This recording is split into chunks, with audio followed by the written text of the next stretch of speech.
সাল ১৯৪০।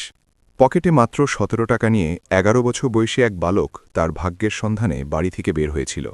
গন্তব্য অজানা, তবে চোখে ছিল বড় কিছু করার স্বপ্ন। শিয়ালদহ স্টেশনের মেঝেতে খবরের কাগজ বিছিয়ে ঘুমানো সেই হতদরিদ্র বালকটি একদিন গড়ে তোলেন বাংলাদেশের অন্যতম বৃহৎ ব্যবসায়িক সাম্রাজ্য, যার নাম আকিজ গ্রুপ। কিভাবে একজন সামান্য ফল বিক্রেতা ও ফেরিবালা থেকে তিনি বিলিয়ন ডলারের কোম্পানির মালিক হলেন? আগুনের লেলিহান শিখায় সব পুঁজি ছাই হয়ে যাওয়ার পরও কিভাবে তিনি ফিনিক্স পাখির মতো ঘুরে দাঁড়িয়েছিলেন? আজ আমরা জানব আকিজ গ্রুপের প্রতিষ্ঠাতা শেখ আকিজ উদ্দিনের শূন্য থেকে শিখরে ওঠার এক অবিশ্বাস্য ও অনুপ্রেরণাদায়ক গল্প। ১৯২৯ সালে খুলনা জেলার এক ছোট্ট গ্রামে এক দরিদ্র পরিবারে জন্মগ্রহণ করেন শেখ আকিজ উদ্দিন। অভাবের কারণে মাত্র ১০ বছর বয়সেই তাকে পড়াশোনা ছেড়ে বাবার ছোট ব্যবসা দেখাশোনায় নামতে হয়। পাশাপাশি নিজে চানাচুর, বাদাম আর লজেন্স বিক্রি করতেন। একদিন বাবার ব্যবসায়িক কাজে সামান্য ভুল হওয়ায় বাবা তাকে বকাঝকা করেন।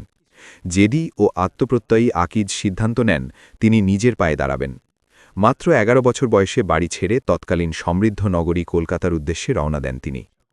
কলকাতার শিয়ালদহ স্টেশনে পৌঁছে তিনি বুঝতে পারেন এই অচেনা শহরে টিকে থাকা কতটা কঠিন।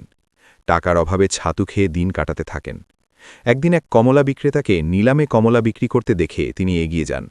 নিজের জমানো টাকায় ৪ ঝুড়ি কমলা কিনে তা বিক্রি করে জীবনের প্রথম বড় মুনাফা অর্জন করেন।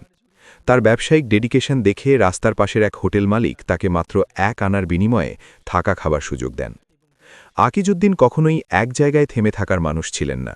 তিনি দেখলেন স্টেশনের আশেপাশে ঠেলাগাড়িতে ফেরিওয়ালাদের ব্যবসা খুব ভালো চলছে, কিন্তু সমস্যা হল ফেরিওয়ালারা হিন্দিতে সুন্দর ছন্দ মিলিয়ে ক্রেতাদের আকৃষ্ট করত, আর আকিজ হিন্দি জানতেন না। বুদ্ধি করে তিনি হিন্দি জানা এক ছেলেকে ভাড়া করে হিন্দি বলা রপ্ত করেন। তার ভিন্নধর্মী ব্যবসায়িক কৌশলের কারণে তিনি দ্রুত অন্য ফেরিওয়ালাদের চেয়ে বেশি আয় করতে শুরু করেন। কিন্তু সফলতার সাথেই আসে শত্রুতা। অন্য ফেরিওয়ালারা হিংসা করে পুলিশের কাছে তার বিরুদ্ধে মিথ্যা নালিশ করে। ৩ দিনের জেল ও ৫ রুপি জরিমানা দেওয়ার পর বাধ্য হয়ে তাকে ২২ রুপিতে নিজের দোকান বিক্রি করে দিতে হয়। এরপর এক পেশোয়ারি ব্যবসায়ীর সাথে তিনি পেশোয়ারে যান এবং ফলের ব্যবসায় মাত্র ২ বছরেই পুঁজির দ্বিগুণ লাভ করেন। দ্বিতীয় বিশ্বযুদ্ধের পর ব্যবসায়িক মন্দা দেখা দিলে ১৯৪৫ সালে তিনি দেশে ফিরে আসেন। বিয়ের পর শ্বশুর তাকে খুলনার বেজারডাঙ্গা স্টেশনের কাছে একটা ছোট মুদি দোকান করে দেন। মাত্র ৫,০০০ টাকা পুঁজি নিয়ে সততার সাথে ব্যবসা করে তিনি ৩০,০০০ টাকা মুনাফা অর্জন করেন। কিন্তু তার স্বপ্ন ছিল আরও বড়। তিনি নিজের হাতে উন্নত মানের তামাক পাতা দিয়ে বিড়ি তৈরি করা শুরু করেন। ৩ জন কর্মচারী নিয়ে নিজের দোকানের দোতলায় শুরু করেন জীবনের প্রথম বিড়ির ফ্যাক্টরি। বাজার ধরার জন্য তিনি এক দারুণ কৌশল অবলম্বন করেন। তৎকালীন নামিদামি ব্র্যান্ডের বিড়ি যেখানে খুচরো বিক্রেতাদের লাভ কম দিত, সেখানে আকিজ উদ্দিন কম মূল্যে ডিলারদের কাছে পণ্য দিতেন এবং মাঝখানের কোনো মিডলম্যান না রেখে নিজের গাড়িতে করে সরাসরি দোকানে দোকানে বিড়ি পৌঁছে দিতেন। উন্নত স্বাদ এবং বিক্রেতাদের বেশি লাভের কারণে খুব দ্রুত বাজার দখল করে নেয় আকিজ বিড়ি। সফলতার চূড়ায় ওঠার আগেই নেমে আসে এক ভয়াবহ বিপর্যয়। আকিজ বিড়ির অভাবনীয় উত্থানে ঈর্ষান্বিত হয়ে এক রাতে প্রতিদ্বন্দ্বীরা তার ফ্যাক্টরিতে আগুন লাগিয়ে দেয়। ফ্যাক্টরির ভেতরে ঘুমিয়ে থাকা আকিজ উদ্দিন কোনো রকমে মাত্র ৪,০০০ টাকা হাতে নিয়ে জীবন বাঁচান, কিন্তু আগুনে পুড়ে ছাই হয়ে যায় তার তিল তিল করে গড়া প্রায় ৩০,০০০ টাকার সম্পদ। সবকিছু ধ্বংস হয়ে গেলেও তিনি জানতেন হার মেনে নয়, লড়াই করেই টিকে থাকতে হয়। বন্ধুদের সাহায্যে আবার নতুন করে ব্যবসা শুরু করেন তিনি। ১৯৫৫ সালে আকিজ বিড়ি সরকারি লাইসেন্স নিয়ে আনুষ্ঠানিকভাবে বাজারে আসে। বিড়ির পাশাপাশি তিনি সিজনাল ব্যবসা হিসেবে কৃষকদের থেকে ধান ও গম কিনে শহরে বিক্রি করতেন।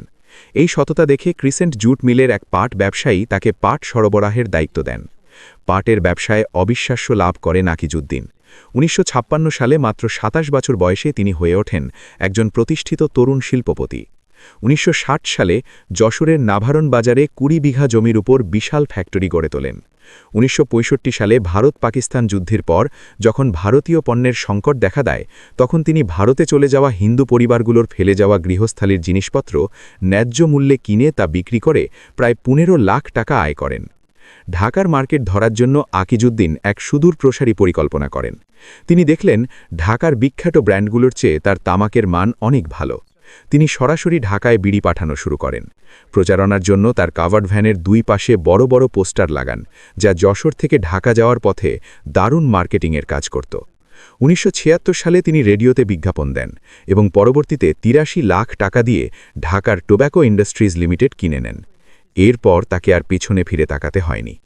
একে একে তিনি প্রতিষ্ঠা করেন Akij cement, Akij textile, Akij food and beverage, Akij plastic, Akij ceramic এবং জুট মিলসের মধ্যে অসংখ্য প্রতিষ্ঠান। আকিজউদ্দিন শুধু একজন বিলিয়নিয়ার ব্যবসায়ী ছিলেন না, তিনি ছিলেন একজন মানবিক মানুষ।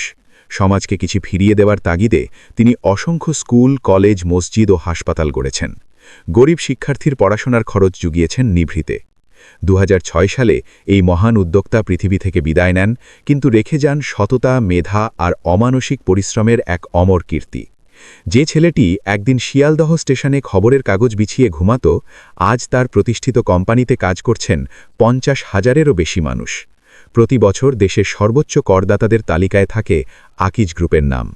বন্ধুরা, আকিজউদ্দিনের জীবনের এই অনুপ্রেরণাদায়ক গল্প আপনার কেমন লাগল? পরবর্তীতে আপনি কোন সফল উদ্যোক্তার গল্প জানতে চান তা কমেন্টে জানান। ভিডিওটি ভালো লাগলে লাইক ও শেয়ার করতে ভুলবেন না। ধন্যবাদ।